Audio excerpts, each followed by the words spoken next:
تاریخ، information, biography اور تحقیق سے بھرپور کانٹینٹ والے ایک خوبصورت چینل دیکھو سنو جانو کے بانی خالق فیصل وڑائی صاحب، کیسے ہیں آپ؟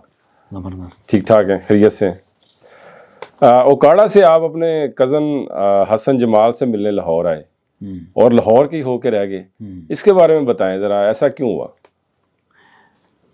کیونکہ میں پڑھنا چاہتا تھا آگے، اور اوکاڑا کالج میں اس وقت اتنی اچھی ایجوکیشن نہیں تھی جو آج ہے، جیسے آج ہے یہ، یعنی آپ سمجھیں کہ بہت پرانی بات ہے یہ، 96 97 98 ان 3 سالوں کے درمیان کی بات ہے۔ تو میں بی ایس سی کرنا چاہ رہا تھا، اور بی ایس سی وہاں پر تھی نہیں، مطلب تھی، ایسا نہیں کہ نہیں تھا، لیکن بی ایس سی کی کلاسز، لیکن اتنے اچھی نہ تو اتنی ریگولر کلاسز ہوتی تھیں، نہ اتنے اسٹوڈنٹ تھے، نہ اس طرح کے ٹیچرز تھے۔ ایف ایس سی تک ٹھیک تھا، تو میں اس کے لیے لاہور آیا۔ یہاں پر داخلہ تو نہیں ہو سکا بی ایس سی میں کچھ وجوہات کی بنا پر، لیکن میں پھر لاہور سے واپس نہیں گیا۔ آپ جب لاہور آئے تو میں نے کہیں سنا کہ آپ کو اردو بازار جانے کا بڑا شوق تھا، اور آپ ایک دن ایسے نکل گئے اور اردو بازار پھرتے رہے، اور آپ نے بڑا ایک مشہور جو شاپ تھی بک کی، آپ اسے بھی دیکھ کے بڑا خوش ہوئے۔ تو اردو بازار جانے کا آپ کو کیوں شوق تھا؟ وہ اس لیے شوق تھا کہ ہم جو بھی کتاب اوکاڑا میں خریدتا تھا، اس کے پیچھے جو بھی ایڈریس ہوتا تھا، اردو بازار لکھا ہوتا تھا، اردو بازار لاہور، اردو بازار لاہور۔ تو مجھے لگتا تھا کہ یہاں بڑے ادیب ہوں گے، بہت بڑی بڑی دکانیں ہوں گی کتابوں کی، لائبریریز ہوں گی، تو اس طرح کی ایک فینٹیسی تھی ذہن میں۔ تو جب میں لاہور آیا تو مجھے حسن نے کہا کہ، میں نے اسے پوچھا کہ اردو بازار کہاں ہے؟ اس نے کہا ابھی نہیں بتانا، میرا پہلا دن تھا لاہور میں۔ اگلے دن اس نے مجھے بتایا۔ میں نے کہا تم نے کل کیوں نہیں بتایا؟ کہتا وہ اس لیے کہ وہ وہاں پہ 11 نمبر ویگن جاتی ہے، اور وہ سامنے سے ہی ہمارے گھر کے گزرتی ہے، تو اگر میں اس وقت بتا دیتا تو میں اسی وقت چلے جانا تھا۔ تو جہانگیر بک ڈپو تھا وہاں، الفیصل پبلشرز تھے، اس طرح کے کچھ شاپس تھیں جو وہاں، جن کی کتابیں میں نے کافی دیکھی تھی۔ تو وہ مجھے جب پتہ لگا کہ یہ 11 نمبر ویگن تو سیدھی جاتی ہے وہاں، تو میں پھر وہاں گیا۔ پھر میں بہت دفعہ گیا، بلکہ اس کے ساتھ ہی داتا دربار ہے، آپ کو پتہ ہے داتا دربار، اور اس کے بیچ میں ایک سینما ہے جی، جو کہ اب تو بالکل تباہ ہو گیا۔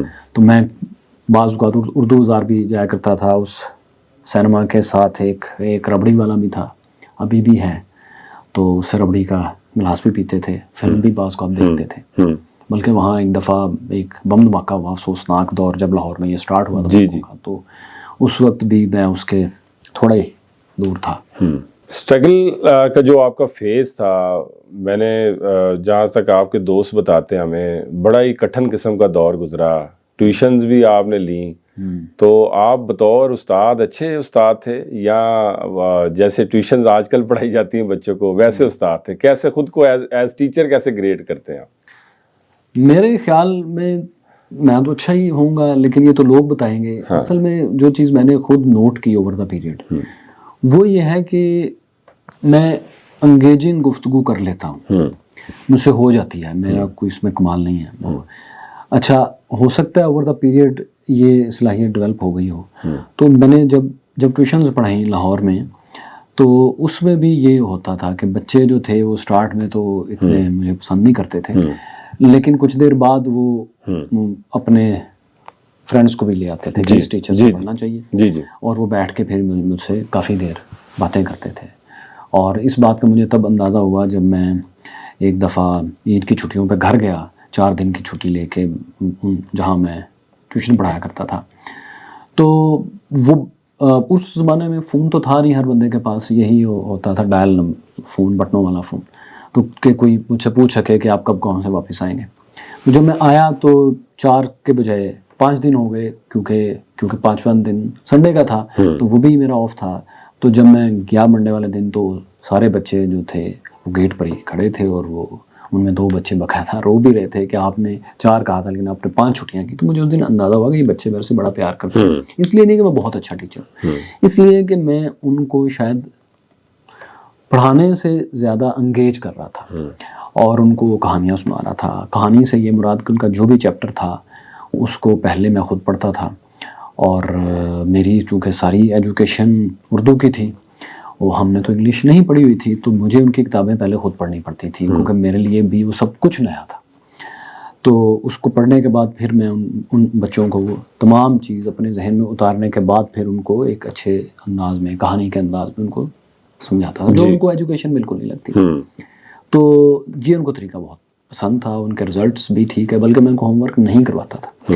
تو یہ بچے کہتے تھے کہ آپ ہمیں ہوم ورک نہ کروائیں، ہم سے صرف باتیں کر لیں، ہوم ورک ہم کر لیں گے، آپ آدھا گھنٹہ بعد میں ہم بیٹھیں گے، ہم خود کر لیں گے. تو یہ میں نے اس طرح سے میں نے پڑھائی ٹیوشنس کافی عرصہ میں نے پڑھائی. میرا کزن تھا عاصم بسرا، اس نے مجھے سب سے پہلے ایک ٹیوشن لے کے دی، کیونکہ میرے پاس تو اتنے پیسے نہیں ہوتے تھے، تو اس کو ایک ٹیوشن ملی. تو اس نے سیکریفائس کیا، اس نے کہا یار میرے پاس تو ایک اور بھی ہے، تم بھی یہ ٹیوشن پڑھا لو. تو یہاں سے میرا ٹیوشن پڑھانے کا آغاز ہوا لاہور میں. کافی سال پڑھائی، پھر چھوڑ دی. یہ جو ہے ٹھوکر کے پاس جہاں ہے فاروق ہاسپٹل، اس سے تھوڑا سا آگے ایک گھر ہے، اس میں 2 بچے تھے، ہیرا اور عرفان. وہ اسکول میں تھے، ان کو میں نے آخری ٹیوشن پڑھائی تھی. اب تو وہاں اس وقت نہ یہ ہاسپٹل تھا، نہ اتنا رش تھا، پیدل جانا پڑتا تھا آگے. تو بچے بڑے ہو گئے ہوں گے، آئی تھنک مجھے یقین ہے کہ دونوں کی شادی بھی ہو گئی ہوگی. بالکل ٹھیک ہے. فیصل بڑائی صاحب، آپ کی جو یہ لائف تھی، آپ کی جو ٹین ایج لائف تھی، بیسیکلی یہ بڑے اپس اینڈ ڈاؤنز میں رہی. آپ جماعت اسلامی کا بھی ایک حصہ رہے، آپ غالباً 10th میں تھے جب آپ میٹرک کر رہے تھے. پھر آپ کو خیال آیا کہ جی مجھے جہادی ٹریننگ بھی لینی چاہیے، تو آپ نے کبھی لی؟ اور اگر نہیں لی تو جماعت اسلامی میں بھی جانے کا، ایک ایسی جماعت میں جو بالکل ایک مذہبی جماعت ہے، اس میں جانے کا فیصلہ آپ نے کس کو دیکھ کے لیا کہ مجھے جانا ہے، اس کی میں جو تھاٹس ہیں ان کو فالو کروں گا؟ اور پھر وہاں سے نکلنا آپ نے کیسے سوچا، یا آج بھی آپ اسی تھاٹ کو جو ہے فالو کرتے ہیں؟ دیکھیے، میں جانے کا فیصلہ تو میرا اس طرح سے، میرے خیال اس طرح ہسٹوریکلی رانگ ہو گئی یہ بات، کیونکہ میری فیملی آلریڈی جماعت اسلامی میں تھی. بالکل ٹھیک. تو I was born in Jamaat Islami family. اور جماعت اسلامی میں نے جوائن نہیں کی، بلکہ میں اس طرح تھا کہ میں بچوں کا جو میگزین تھا جی، پیغام ڈائجسٹ، اس کا ایڈیٹر تھا. بالکل ٹھیک. تو میں پوری جو میری اسٹوڈنٹ لائف تھی، اس میں اس بچوں کے میگزین کا ایڈیٹر رہا بیسیکلی. تو آپ سمجھیں کہ میں کوئی پولیٹیکل ورکر ٹائپ ایک کارکن نہیں تھا، بلکہ ایک سٹوری ٹیلر تھا جو بچوں کے لیے کہانیاں لکھتا ہے. بالکل ٹھیک. اور ایڈٹ کرتا ہے. تو میگزین بہت اچھا میں نے چلایا، میرا شوق تھا کہانیاں لکھنا، ایڈٹ کرنا.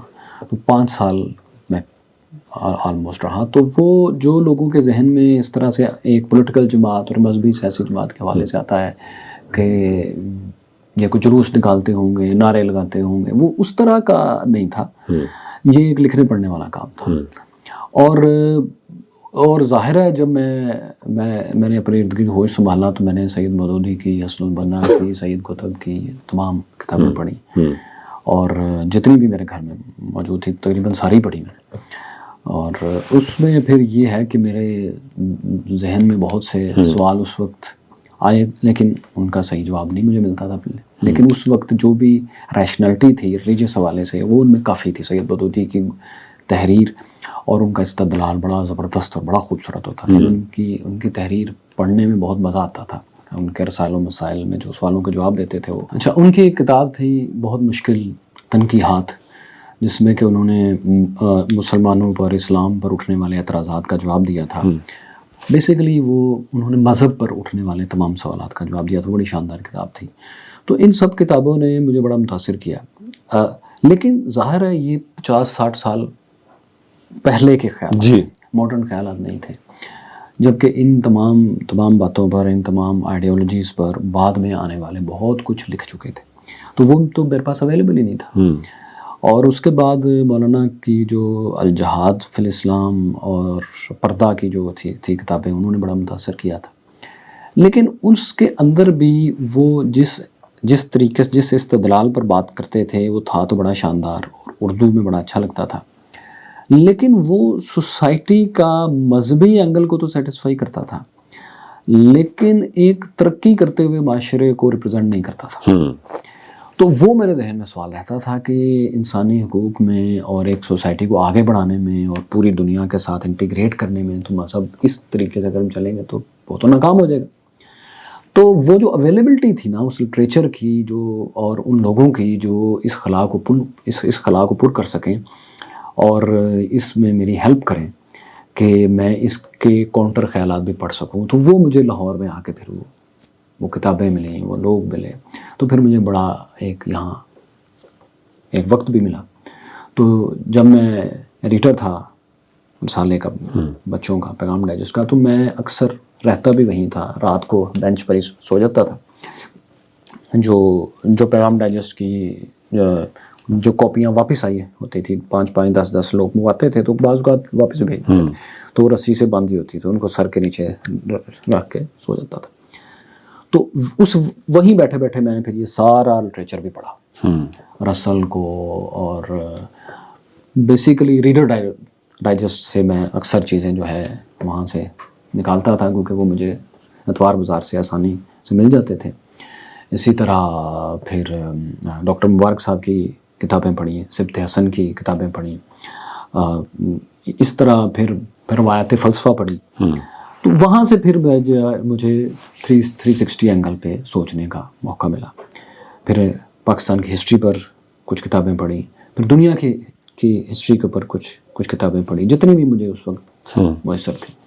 اس سے میرا پھر ایک ورلڈ ویو ایک بنا کہ سید مودودی اور یہ سب لوگ اور ان کی طرح کے تمام لوگ جو مذہبی اسکالر ہیں، امین احسن اصلاحی ہو گئے، ایون جاوید غامدی صاحب، میں ان سے ملا بھی کئی دفعہ اس وقت، اب تک ان سے بڑا اچھا تعلق ہے۔ تو مجھے ان کا ورلڈ ویو وہ نہیں لگا جو میرے خیال میں کمپیٹیبلٹی رکھتا ہے سب لوگوں کے لیے یا زیادہ لوگوں کے لیے، یا جس میں کہ جو کہ بغیر ٹکرائے آگے بڑھ سکتا ہے۔ مجھے لگا کہ یار اس فلسفے کے ساتھ اگر آپ چلتے ہیں تو آپ لازمی لڑائی ہوگی، چاہے مسلمان چلے، چاہے ہندو چلے، چاہے عیسائی چلے، چاہے یہودی چلے، کوئی بھی چلے۔